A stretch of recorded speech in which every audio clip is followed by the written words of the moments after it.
Welcome back to another week of Everything NHL, the hockey segment of the Fantasy Fanatics Podcast. I'm your host, Nathan, and we're here with our hockey expert, James Kumar. Hey, what's up, man? So this week we're going to preview the Atlantic Division of the NHL.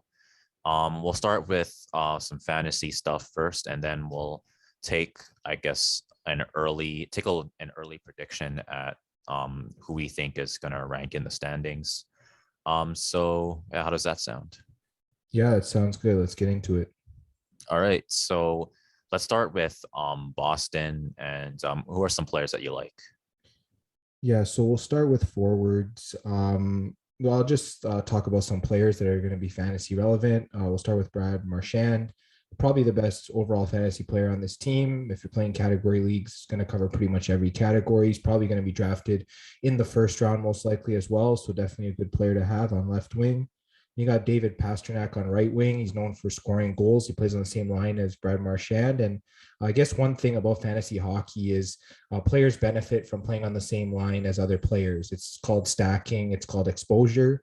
So you definitely want players that are on the same line with other good players, no matter what their skill level is. But I think both players have equal skill levels. So definitely really solid to draft.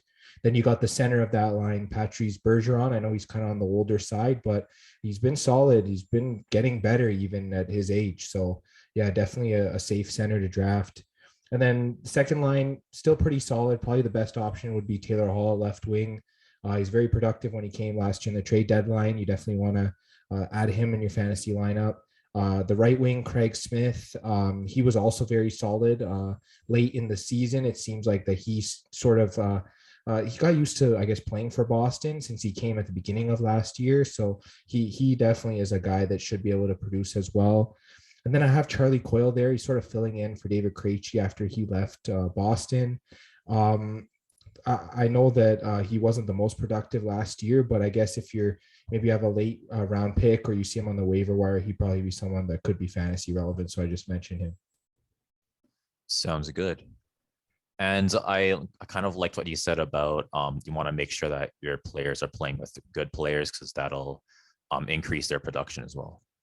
Yeah, I mean, it applies to defensemen too. I'll just get into defensemen now, might as well.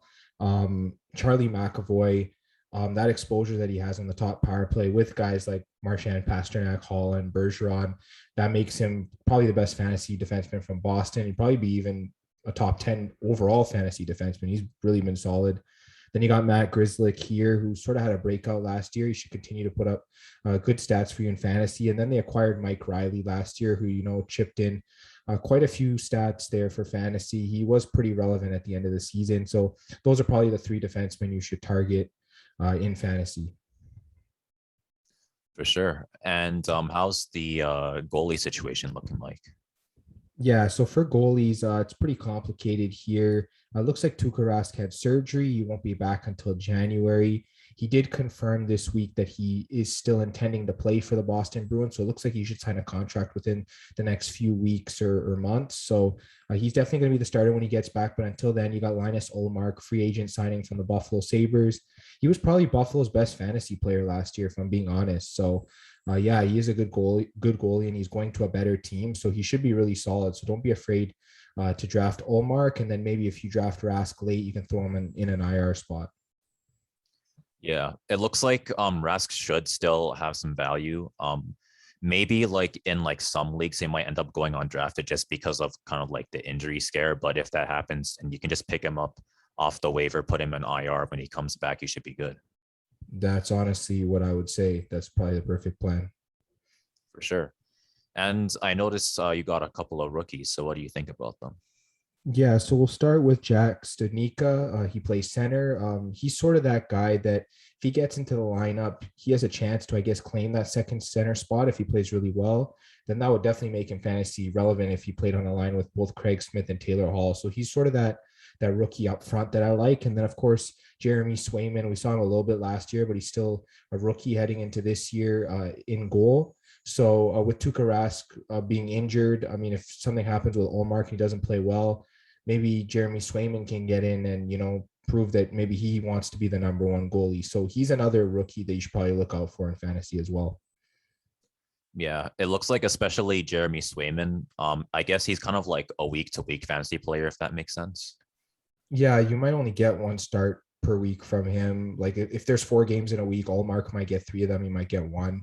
So I guess you just got to look for, if he plays better, then maybe they'll give him more starts. And then when Rask comes back, I guess it's hard to project which of the 3 goalies they're going to play. So you'll definitely have to look out for that. Yeah, for sure.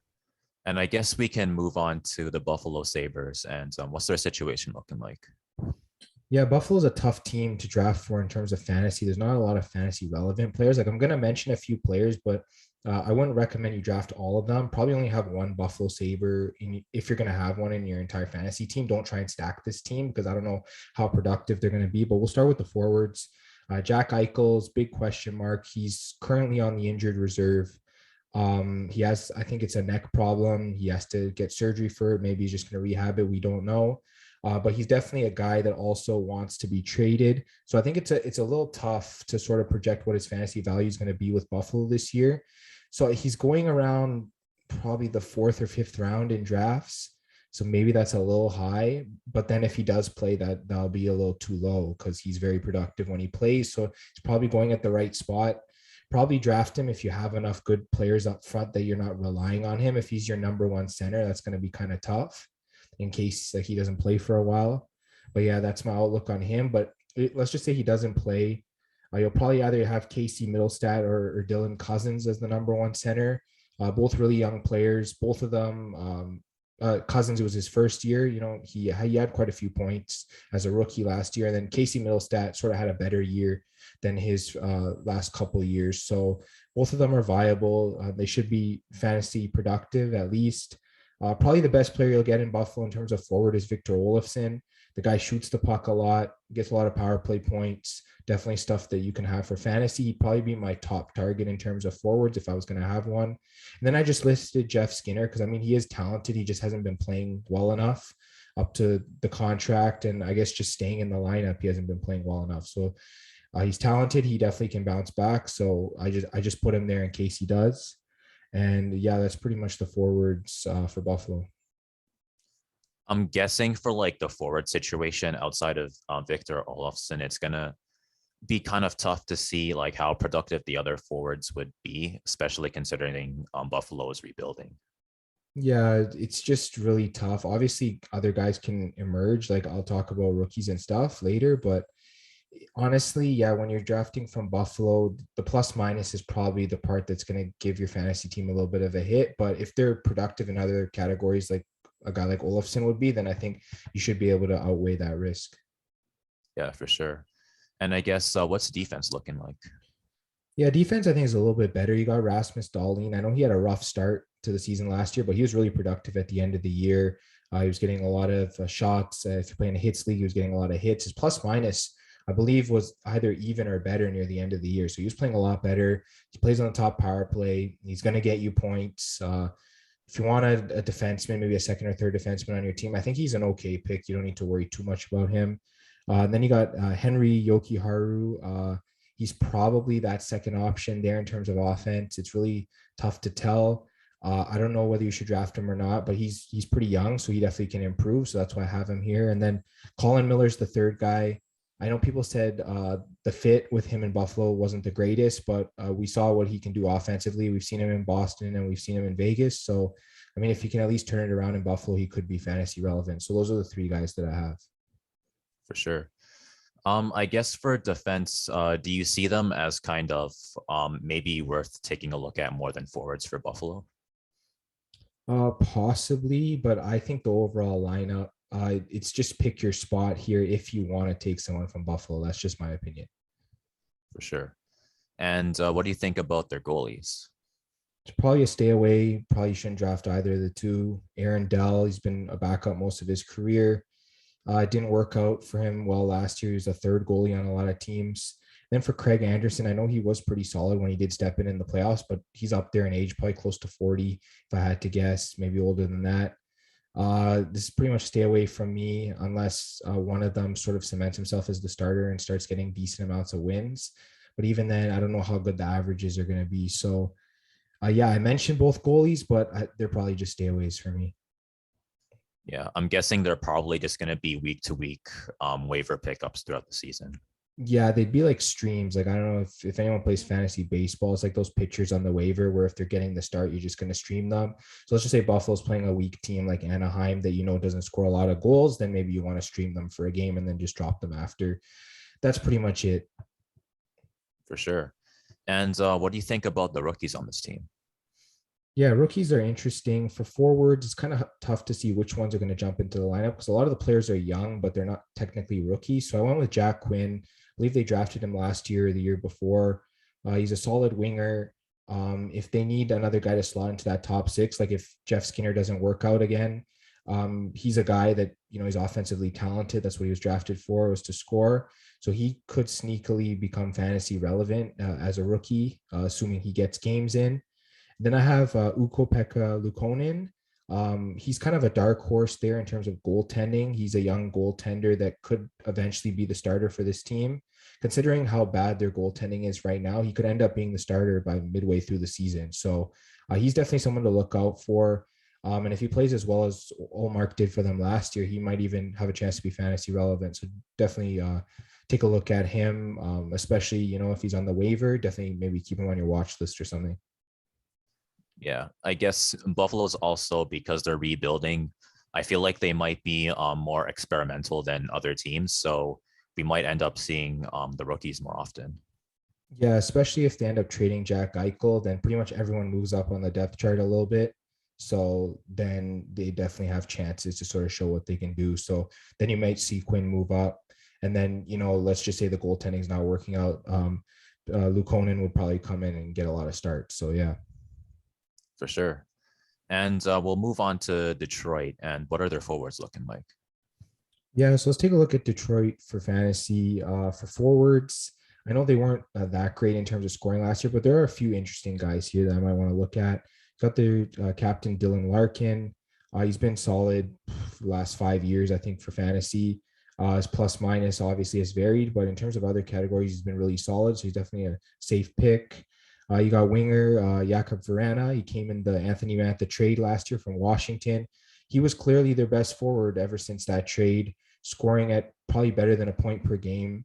So if you're looking for the most offensively talented winger on this team, I'd probably say it's Jacob Verana. So definitely a guy that you should probably look to draft in fantasy. Then we got Tyler Bertuzzi in here. He's one of those like multi-category guys. He gets a lot of hits, shots, that type of thing. He'll get quite a few goals as well. He plays front of the net on the power play. So he should get some power play points for you as well. I know he does get banged up quite a little bit, but if he can stay healthy, he's definitely someone that you want to add in terms of category coverage. I put Philip Zadina here. He's been taking small steps forward every year. I know people were starting to call him a bust, but I think that he definitely still has offensive potential. He's one of those guys you throw at the end of your roster, possibly at the end of a draft, and he could probably turn into something. And then I didn't really like a lot of other forwards, so I did add Adam Ernie onto the list just because GM Steve Yzerman likes him. He went and traded for him. He's probably going to get a nice role on this team as either a winger or as a center. So he's definitely sort of one of those dark horse players maybe that you can look at if they have a breakout and, maybe pick them up off the waiver. For sure. It looks like Jakob Vrana is probably going to be the guy to draft from Detroit, but I guess there are some other options as well. Yeah, Larkin, Vrana, for me, those are the two guys you want to definitely look at if you like someone from Detroit. For sure. And what do you think about their defense? Yeah, defense is a little thin on this team in terms of offense. There's a lot of defensive guys. So I think Philip Hronik should be the best offensive guy for them. It's possible he plays on the top power play. He's going to be a first pairing guy. He'll get a lot of minutes. Hopefully his plus minus improves because I think it was tough owning him last year because of that. But I think he definitely should keep improving as he gets older. Then they just brought in Nick Leddy from the New York Islanders. He's also a power play specialist. So you might see one of these two guys on the number one power play and then maybe the other one on the number two. So yeah, both of them can probably chip in offensively. So they're probably like, one of the defensemen that you probably take to round out like your top four, or like your top five guys or whatever it might be, however many defensemen you have. So definitely take a look at them. And then I put Troy Stetcher here because out of the rest of their defense, he's the one with the most offensive talent, in my opinion. So if anyone's going to be silently productive, it would probably be him. So he's probably the third guy. For sure. And what are the goalies looking like? Yeah, goaltending's been very good for them. I know with Thomas Greiss and Jonathan Bernier last year, their averages were very good. It's just they weren't getting the wins and the shutouts. But this year they bring in stud goalie from Carolina, Alex Nedeljkovic, in a surprising trade. Yeah, I think both goalies could end up being fantasy relevant this year, to be honest. I mean, this Detroit team, they're improving defensively every year. Their goaltending was solid last year. And if Greiss and Nedeljkovic can put up the kind of numbers they put up last year, I mean, you could end up owning both of these guys, but definitely Nedeljkovic, target him probably in your top 25 goalies. And then Greiss probably just a little bit outside of that. Like if you need sort of a third guy to just throw on your bench, that'll get you, good averages and that kind of thing. Then yeah, he's definitely an ad as well. For sure. And I guess I'm wondering, I guess with Nedeljkovic and with Greiss, if they end up doing the same as this season, as well as if they do as well this season as last season, do you think that would kind of boost the defense a little bit? Yeah, definitely. I know this defense is pretty inexperienced. Yeah, so you definitely want your goaltending to sort of step up. I feel like Detroit's problem has just been offense.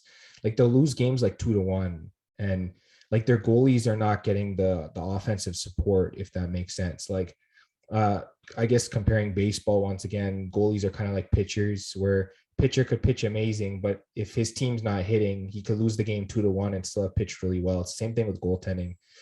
You have a guy, let's just say Nedeljkovic makes 40 saves and they lose 2-1. It's not like he had a bad game. It's just he didn't get the offensive support in front of him. So that's been Detroit's issue. If they can solve the offense, like if those five forwards that we mentioned can sort of take a step forward, then definitely this team could be a lot better next year. Yeah, unfortunately, Nedeljkovic and Greiss can't step out of the crease and score themselves, so they need the forwards to help them out. Yeah, exactly. And so what do you think about the rookies on this team? Yeah, let me get into the rookies on this team. There's two intriguing options, actually. I was sort of looking at some guys that might be early favorites to win the Calder Trophy, which is the Rookie of the Year for next season. Lucas Raymond, I believe he was drafted 4th overall last year in the draft. Looks like he'll be coming over from Europe to play. And he apparently is really offensively talented. He could even slot in on that first line with a Dylan Larkin and a Jacob Verana. So if he finds himself there, yeah, he could be a top scoring threat. So he's probably a guy you should probably take a flyer on next year if he's confirmed to be in the lineup. You definitely want to have him in your lineup. He should be solid. And then defenseman Maurice Seider, yeah, he's another guy that's projected to probably fit in that defensive core. Like you mentioned, will the defense get better? Well, I mean, if he has a great rookie year, then yeah, the defense on this team should definitely get better. So two rookies that you can definitely look at from this team.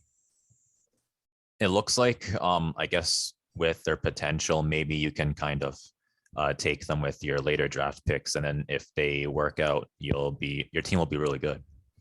Yeah, dynasty leagues, they're both must drafts. More than 12 team leagues, must drafts. If you're in a 12 team league, you might want to take a look at them. And then if you're anything less than a 12 team league, you definitely want to pick them up off the waiver if they're playing well. For sure. And we'll move on to Florida, and they have a lot of fantasy relevant forwards, it looks like. Yeah, this is an offensive team. So you definitely want to tap into their offense. Alexander Barkov, obviously captain, number one center, chips in pretty much every category for fantasy. He's probably the more well-rounded fantasy forward, but I mean, Jonathan Huberdeau is probably either behind him or right beside him, plays left wing. He might get a little bit more points than Barkov. I don't know if he gets all the other stats, but yeah, they're both really solid. They play either together on the power play or on separate lines, and they'll boost their own line. So you got two solid lines in Florida. So I guess guys that would probably be on Barkov's line would probably be like Sam Reinhart and possibly Carter Verhaeghe. That would probably be a solid first line. Obviously, Reinhart, the leading scorer for Buffalo last year, he comes to Florida. He's going to be a solid option for them. He's sort of a must draft now because his plus minus is definitely going to improve playing on this team. So his category coverage should be really good. And then we saw how great Carter Verhaeghe was last year. He was pretty much on our pickups list almost every week. We're trying to get him up to 50%. He eventually did get to 50% in Yahoo leagues. So we were pretty pumped about that. Then you got Sam Bennett, Pat Hornquist, and Anthony Duclair. Those are three forwards that could probably slot in on the second line, possibly. Yeah, definitely guys that you want to take a look out for. Hornquist and Bennett have stronger category coverage, but Duclair might score more points. So you just got to look out whatever your team needs. There's always forwards on Florida that can address that. Yeah, probably grab at least one forward from this offense. They're going to be really solid. Yeah, I think most teams in most fantasy leagues will probably be drafting at least one forward from Florida. Yeah, this is even a team that you can stack. Like if you grabbed Huberdeau early as your left wing, you could stack him with like Reinhart or like Bennett, and you'd be solid because they'd be producing off of each other. So that's definitely something you want to look out for. That you can even find good stacks on this team for sure. For sure. And what do you think about defense? Yeah, defense is interesting for this team. Aaron Ekblad, I know he's going as like a top 5 defenseman. Do I see him there? Probably not. Can he get there this year? Yeah, he can. He's been improving offensively every year. He's probably going to be a Norris Trophy candidate this year if he's healthy. He's just improving as a defenseman every single year. He's going to be on the top power play. He's going to be exposed to all the top forwards on this team. There's no reason why he can't score a bunch of points. And then we have Mackenzie Weegar. I know he was mostly known as like a defensive defenseman, but he sort of broke out offensively this past season. So he is worth a look. He'll get you shots for the most part. He'll get you hits and he'll get some points. And then as a defensive defenseman, his plus minus was really solid. So definitely things to look out for. And then we can't leave without mentioning Radko Gudas. He was also on our pickups list quite a lot last year. If you're playing in a hits league, he's a must draft. If you're not in a hits league, he's probably a waiver wire guy that you might want to pick up, you know, if you want shots, if you want goals. And his plus minus is not too bad either. So he does have decent category coverage. But yeah, hits leagues, he's pretty much a must own. Yeah, I'm surprised. I was surprised that Gudas was his ownership percentage was like so low, especially early in the season, because he was playing so well and it took a really long time, I guess, for the train to kind of catch on. Yeah, it's probably just people that aren't playing hits leagues. They just didn't pick him up. But if you're in a hits league, there's no reason he shouldn't be owned. For sure. And what's the goalie situation looking like? Honestly, the goalie situation is looking pretty solid. Sergei Bobrovsky, I know people complain he's getting paid a lot of money. People are complaining about his averages and so on, but they did improve last year. He had a lot of wins last season.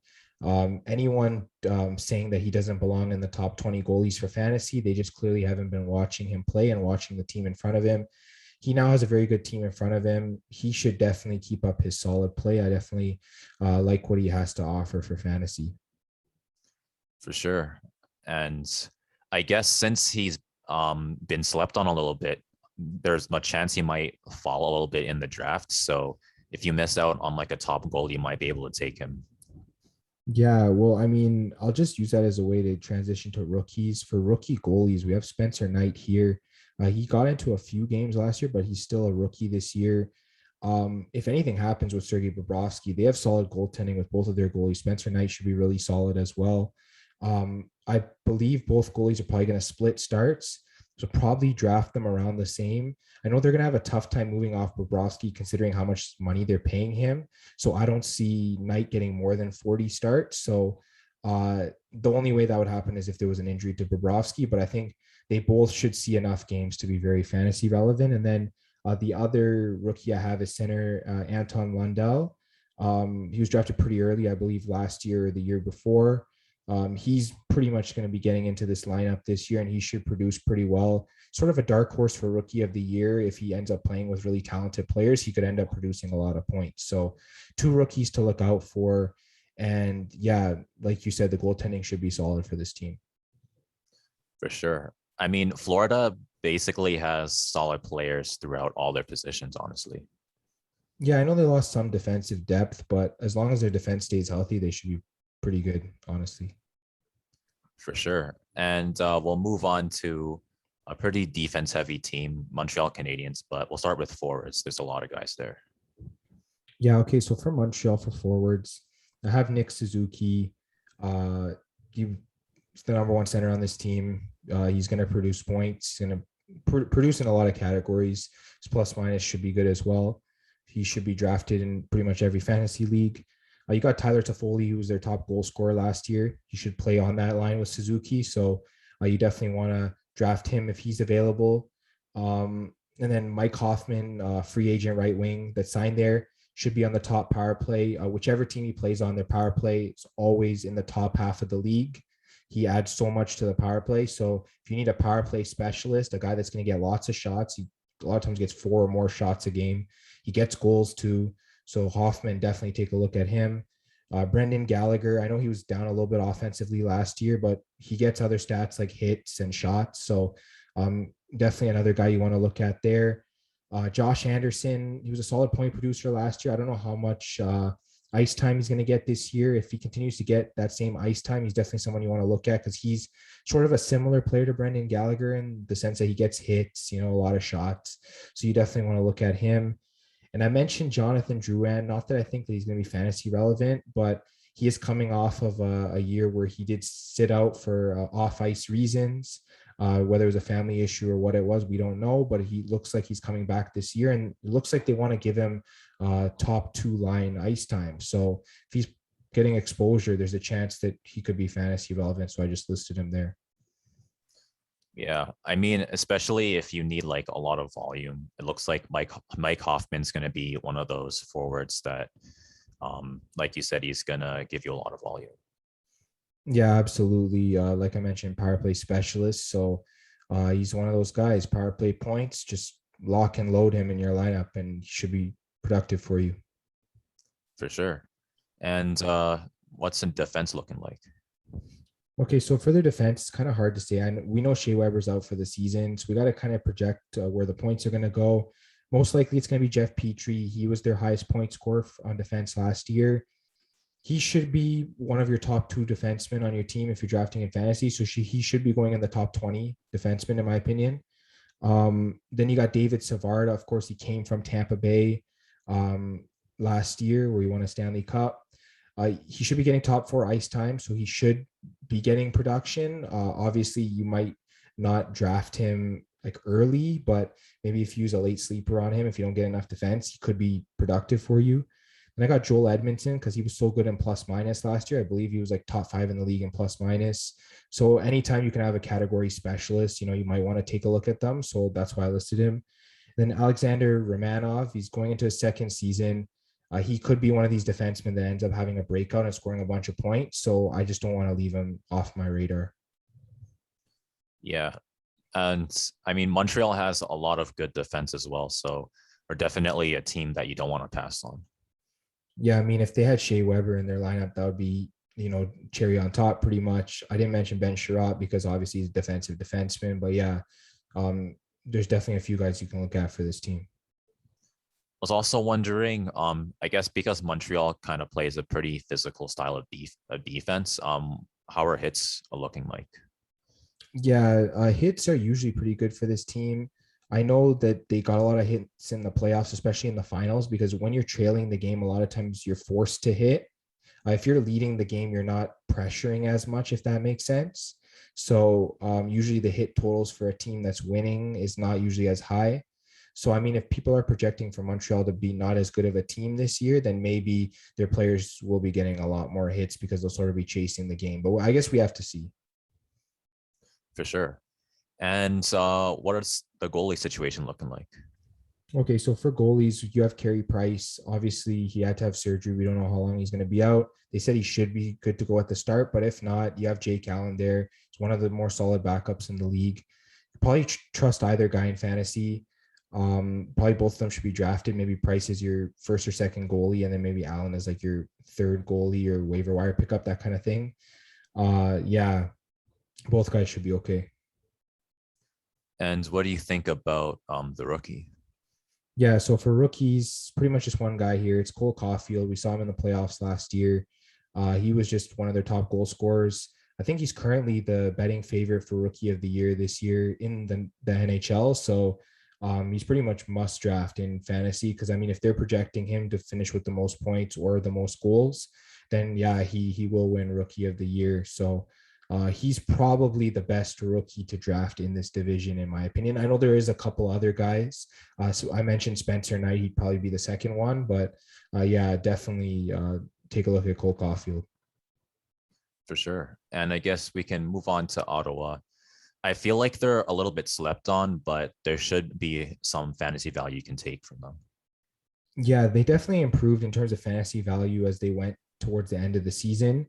I think to start the season, well, I mean, I'll start with the forwards here. I think Brady Tkachuk was the only fantasy relevant forward at the beginning of the season because he pretty much chipped in every category. I think at one point he was leading the league in both shots and hits. So, I mean, if you're leading the league in both shots and hits, you're a top 10 fantasy player right there. So he was really solid last year. I think maybe the production came down a little bit. I think he finished just outside the top 10. But yeah, I've seen him go in first rounds in drafts. He's going mid second round in most drafts. He's pretty much a must have if you need fantasy categories. Then obviously his center, Josh Norris. Yeah, he kept getting better as the season went on. He sort of became the more valuable Ottawa rookie last year. Entering his second year, he should be pretty solid again. We got Drake Batherson here. He's sort of the third member of that line. I mean, it's the exposure that I talked about. If he's playing with these two talented players, you definitely want a piece of him for sure. Tim Stutzel, obviously drafted third overall last season. He was pretty decent his rookie year. He just wasn't consistent. I think he finds that consistency this year. He should be a good scoring option for them. I have Connor Brown here just because of how solid of a two-way forward he is. He can score goals. He has a good plus minus. He can defend really well.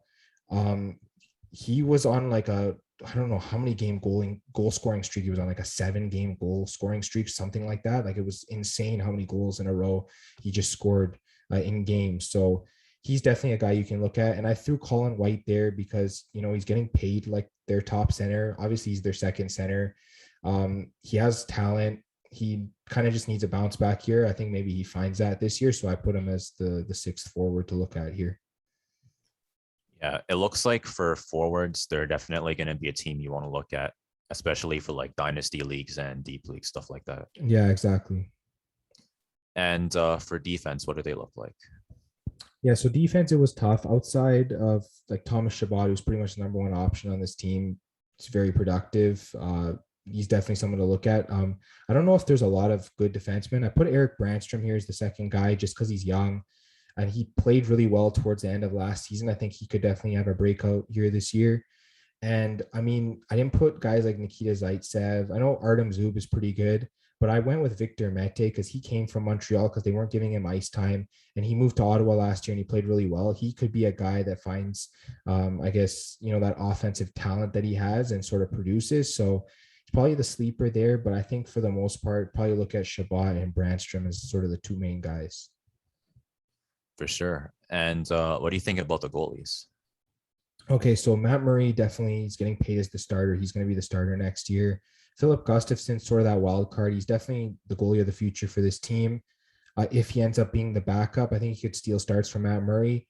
Maybe halfway through the year, he could become the starter. So I think Matt Murray, he'd be a tough draft pick considering he is playing for Ottawa. But if Gustafson gets in that net, he's definitely someone you want to look at. Dynasty leagues, he should be owned. Deep leagues, probably your third goalie if he becomes the backup.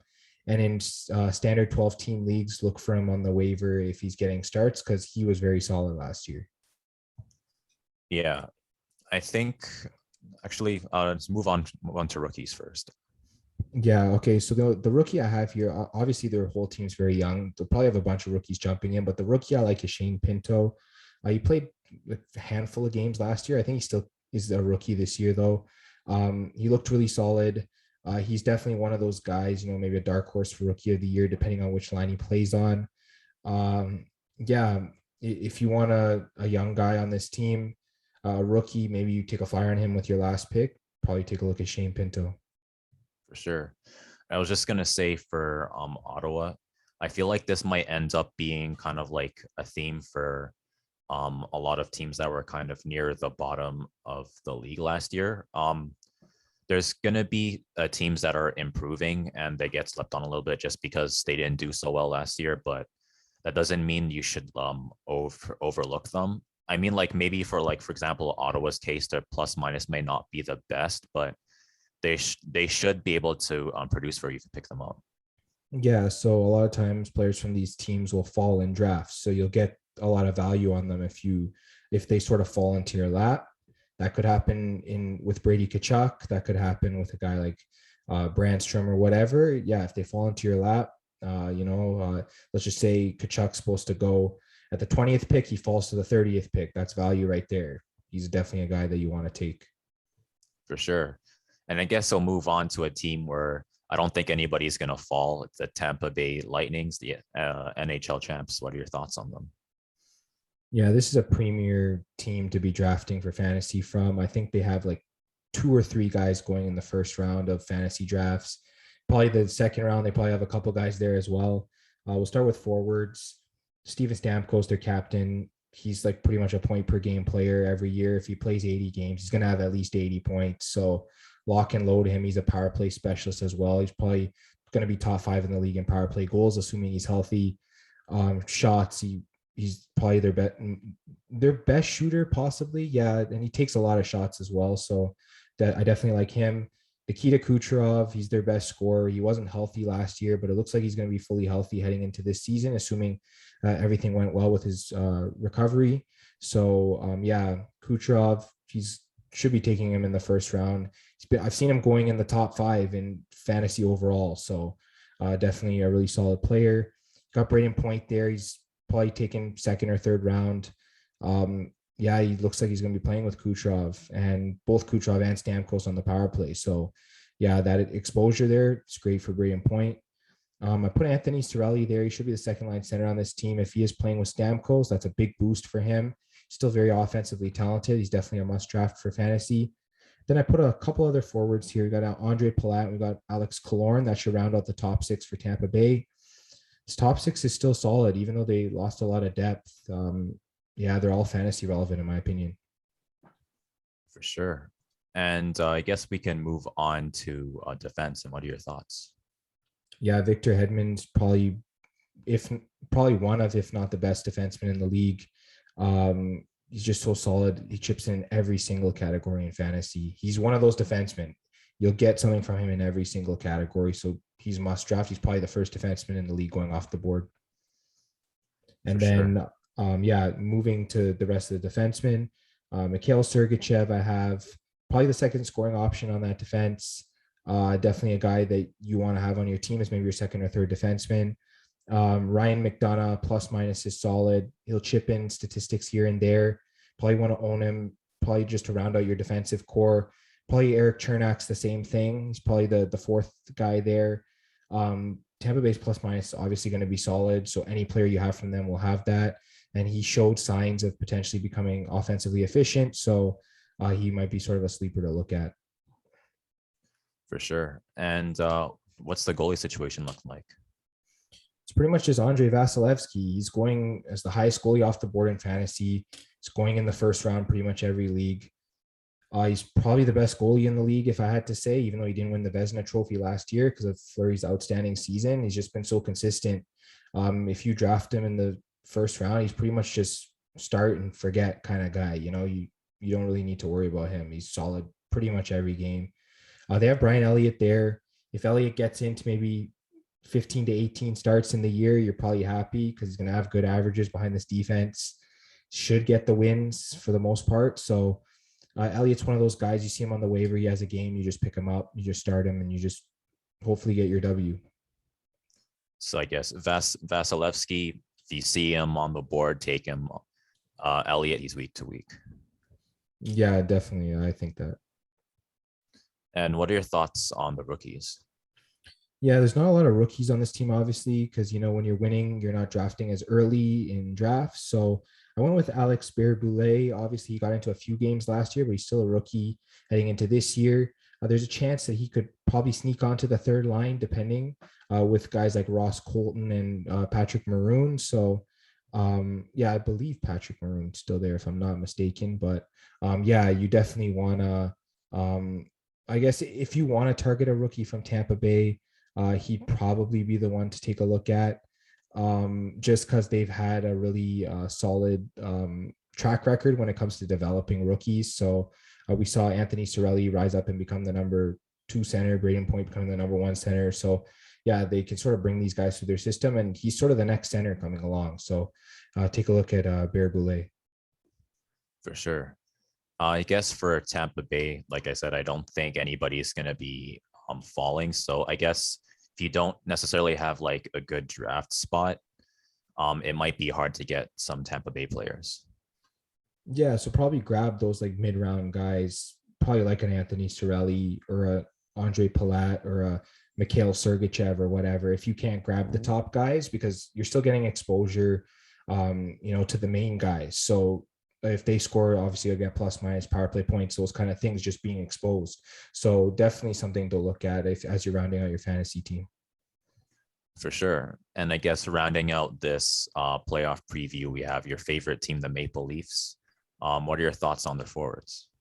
Okay, so let's look at the fantasy options we have from Toronto. Austin Matthews, obviously the top goal scorer from last year. What do you have, like 40 some goals in 50 some games? That's insane goal production. Obviously, people have concerns about his wrist surgery, but honestly, I think it'll just make him a better shooter, finally getting that issue addressed that he was suffering through the entire last season. I mean, if you can lead the league in goals with like a messed up wrist, imagine him with a healthy wrist. He's going to be unstoppable. Should be going in the first round of drafts. Should be your number 1 center in fantasy. And then we have John Tavares. I know he had that health scare in the playoffs with his head, but looks like he's going to be good to go for this season. So I definitely like the appeal you can get with him. People might be scared off by what happened last year, but that's just more value for you if you're drafting him later. So I definitely like Tavares. Mitch Marner, obviously, all jokes aside, he's a solid fantasy player. He should be going in the first 2 to 3 rounds of your draft.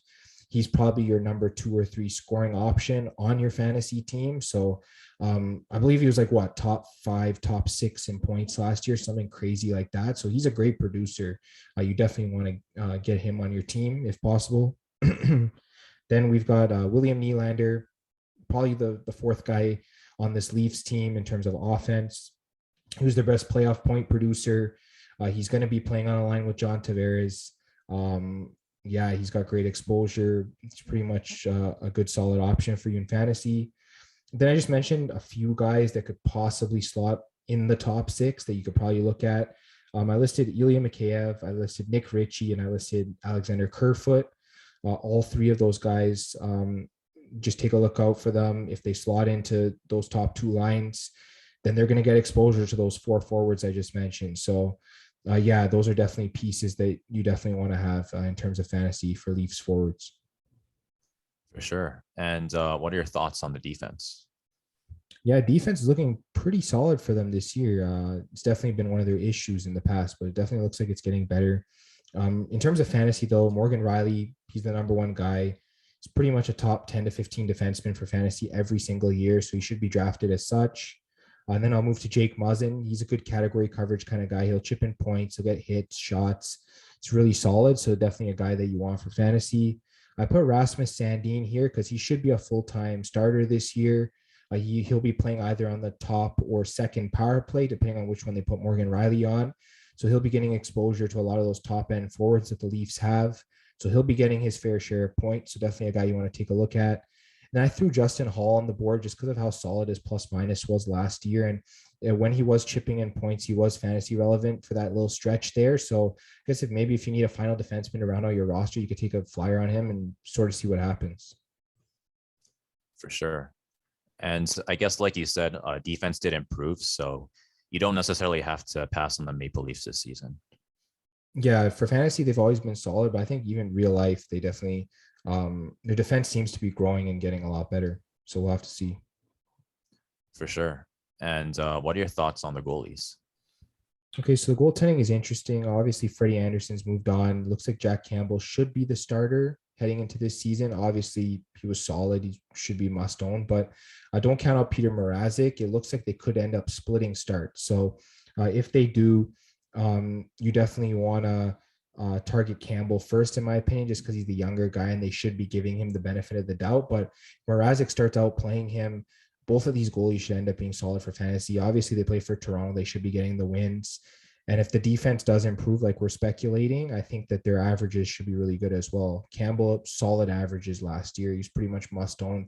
He ended up being a top 15 goalie at the end of the year. So one of these goalies, at least, if not both, should be a high-end goalie spot. You take a look at both of them. Yeah, it looks like the Maple Leafs, they have really solid options at pretty much all their positions. Yeah, in terms of fantasy, they're one of the higher scoring teams. Both them, Florida and Tampa Bay, they should be very deep when it comes to finding fantasy options. For sure. And we have one last guy. What are your what do the rookies look like? Yeah, so for rookies, I put Nick Robertson. He's still a rookie because last year was supposed to be his rookie year, but he had that knee injury, ended up missing most of the season. So he's one of the more hyped up rookies. They said potential dark horse for rookie of the year. It honestly just depends where he slots in this team. If they put him into that top six forward role on a line with either like Matthews or Tavares or something like that, that could definitely improve his fantasy stock. He's definitely a guy you want to invest in late in your draft for that potential top end exposure. I mean, this guy could go off for like 60 points maybe in his rookie year, depending on who he's playing with. He's offensively talented. He has a really good shot. So if they just put him in the right situation, he definitely can produce for you in fantasy. Yeah, if Nick Robertson definitely gets that positional play, like you said, I feel like he might be like one of the higher drafted rookies. Yeah, I definitely agree. Yeah, for sure. That about wraps up the fantasy portion of our prediction of this division. So we're gonna move on to our predictions of the standings. I guess we'll do, I guess maybe three teams at a time. How does that sound? Yeah, that sounds good. All right. So I'll start with my top three teams. I guess I have Tampa Bay 1, Florida 2, and Toronto 3. Tampa Bay, kind of self-explanatory. They're the NHL champs. I mean, last year you could say like, oh, they didn't finish top of their division, so maybe they won't again. But at the same time, you can't just, I guess, count on teams coasting, especially not this season. I feel like this division is going to be a lot deeper. So Tampa Bay is going to be playing a lot harder, and they can beat pretty much any team in this league. So in terms of like talent overall, you have to put them first. And I put Florida second, mainly because of their playoff performance. They're a really good offensive team, and they were able to push Tampa Bay to, I think, 6 games, if I'm not mistaken. So I guess I decided to put them second, and I put Toronto third. I think in terms of their roster overall, I think that they're one of the deeper teams in this division. I know they get clowned a lot for their postseason performances, but in terms of regular season, they're really solid. Yeah, so for my top three, I also had Tampa Bay at number one. Like you said, they're coming off their back-to-back Stanley Cup championship. Obviously, last season we know what happened. Both Kucherov and Stamkos were out of the lineup for that end portion of the season, so they kind of tailed off a little bit. But if this team's fully healthy, they're the best team in the division. They should finish first in this division for sure. I have the same two teams, but I have them in different order next. For number two, I have Toronto. They pretty much dominated their division last season. Like it wasn't even close between them and the other teams. Obviously, in the playoffs, they just didn't get it done. But I guess when it comes to the season, they're moving into a little bit of a tougher division, but they still know a lot of these teams. They have had pretty good success against Tampa Bay in the past. So I definitely think that they can be second place in this division. It just depends on how well the team plays overall, but I definitely like them for sure. I put Florida at number three because obviously they're moving into a tougher division. They improved a lot last year, but that was over, just being in a sort of softer division. We don't know how it's going to translate to this new division. I feel like Toronto's had more success in the past in this division compared to Florida. So I'm just going to put Florida underneath Toronto, but that's my top three. For sure. And I guess to move on to 4, 5, 6. So I got Boston as 4, Montreal as 5, and Detroit as 6. Boston, they're a pretty storied team. They had a pretty tough division last year, so I guess for them it's pretty much like you're not even skipping a beat. They already know what to do. The team and the team is like a pretty storied team, so they've been around the block.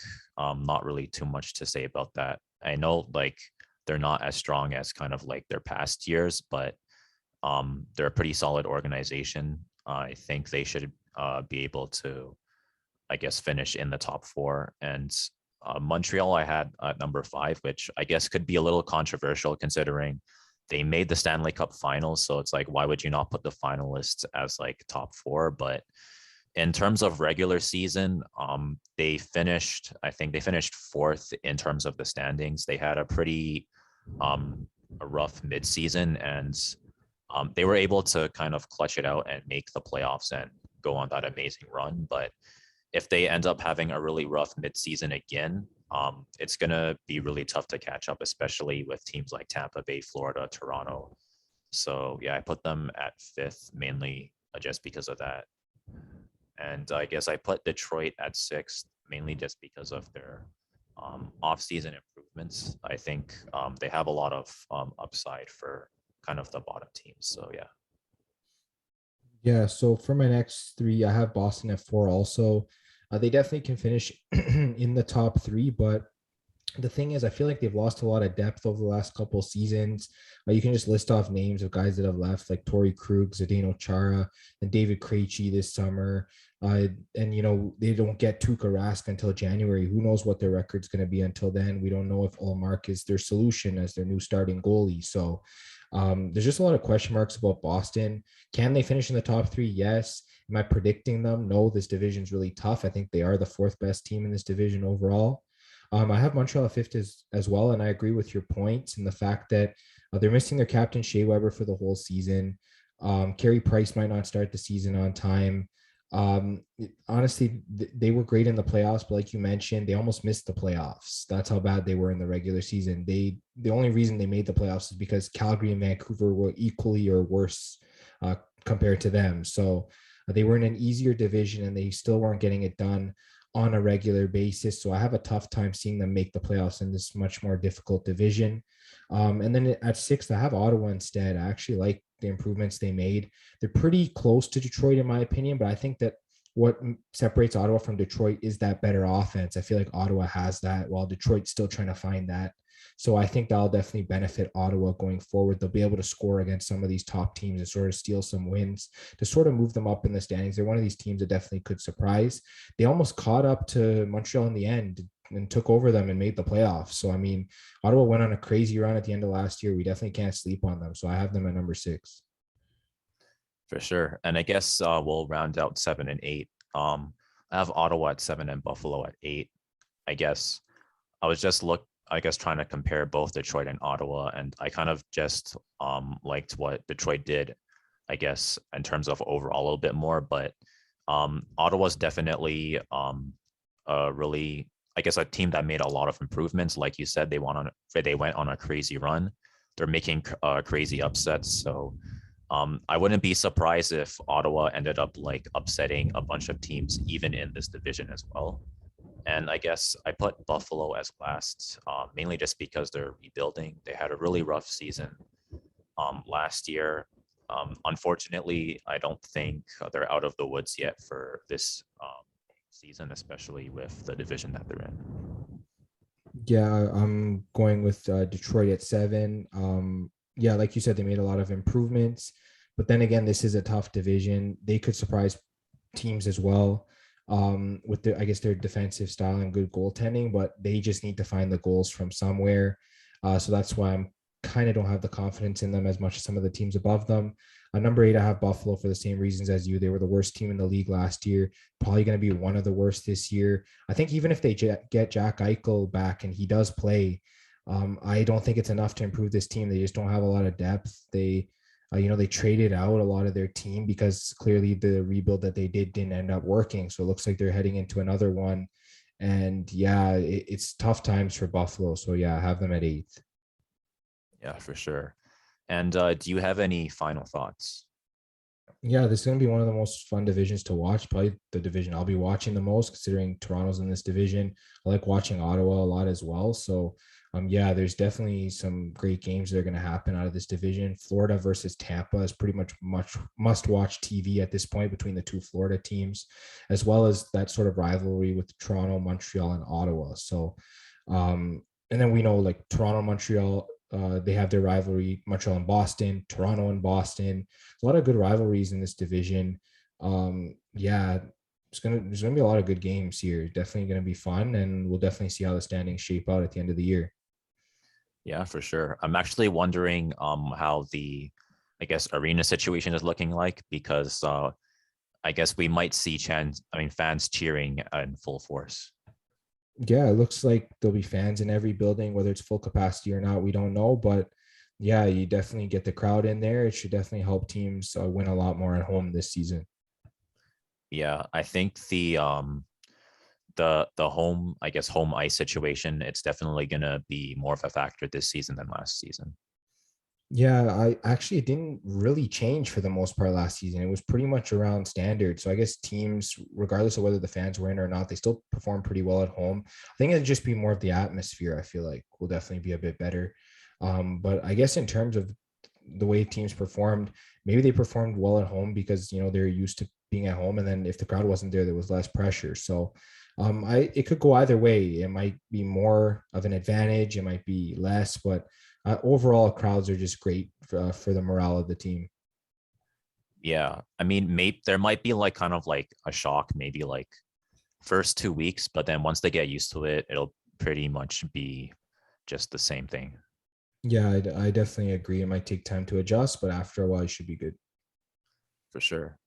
And I guess that about wraps up this week for everything NHL. If you liked what you watched, definitely subscribe, hit the bell for notifications. Leave us a review. Give us your thoughts on fantasy relevant players. Give us your thoughts on the standings, and let us know who you think is going to be 1 to 8. And if you liked listening to us, you can follow us on Spotify, and you can follow us on both Apple Music and Google Podcasts. If you need some sports picks, follow us at Fan Podcast on both Twitter and Instagram.